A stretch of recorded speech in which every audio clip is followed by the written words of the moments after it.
So I saw a trailer for this movie a while back. I mean, I knew dark comedies were one of my favorite genres of movie, and I just kind of forgot about it after it released. As I was scrolling on every single streaming platform to find something to watch, this one caught my eye. On the Count of Three is a film that was initially released in 2021 at Sundance. It had a more general release in May 13th of last year. It follows the final day of two friends as they decide to kill themselves at the end of it. Jared Carmichael plays Val and also makes his directorial debut in this film, while Christopher Abbott plays Kevin. They do all the things you'd want to do in your last day, ranging from sweet to sadistic. As I alluded to earlier, this film is dark. Going into the movie, I knew it was going to be dark because it deals with such a heavy topic, but it goes further than I expected. At some points, it may seem like the movie is being dark just for the sake of being dark, but I think this movie is just truly honest.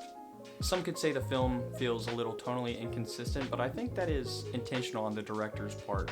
Not only because it plays into the comedy, but life is just absurd at times. And this isn't a movie that's going to answer a whole lot of questions regarding those heavy topics. It's going to mostly ask questions about them. These characters are spending their final day together doing the things they always wanted. This sometimes leads them into trouble.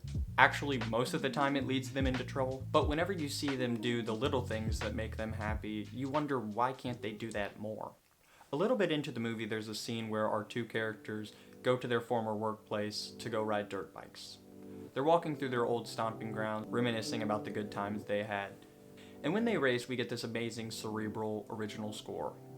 The shots of the camera on the dirt bike with the mud splashing back, it almost feels like a dream.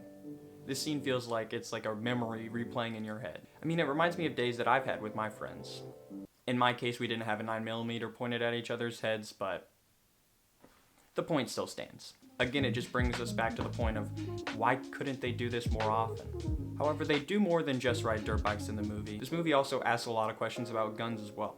Our two characters, Val and Kevin, aren't really gun people, but since they find themselves with two guns on their last day, they decide to use them to their fullest extent. They go to the gun range, they rob a store, and they try to kill a rapist therapist played by Henry Winkler. Whenever they're using these guns, the characters question whether or not they're better than any of the other mass shooters that we've seen in recent memory.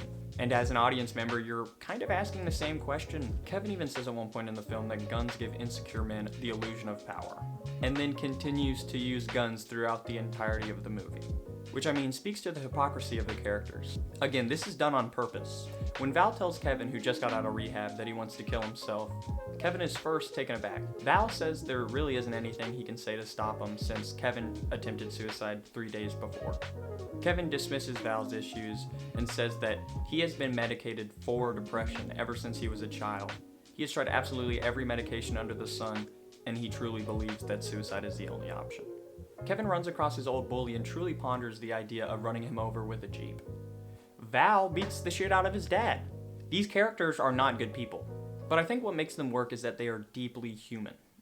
I think this movie is important because it shows depressed characters that aren't one-dimensional.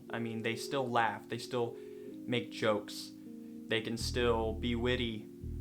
I won't give any more away since I do want you guys to go and watch the movie. But I think this movie does give an interesting look at a truly intimate and potentially dangerous part in some people's lives. The film greatly shows what's at stake for these characters and how much their lives mean to them, whether or not they know it.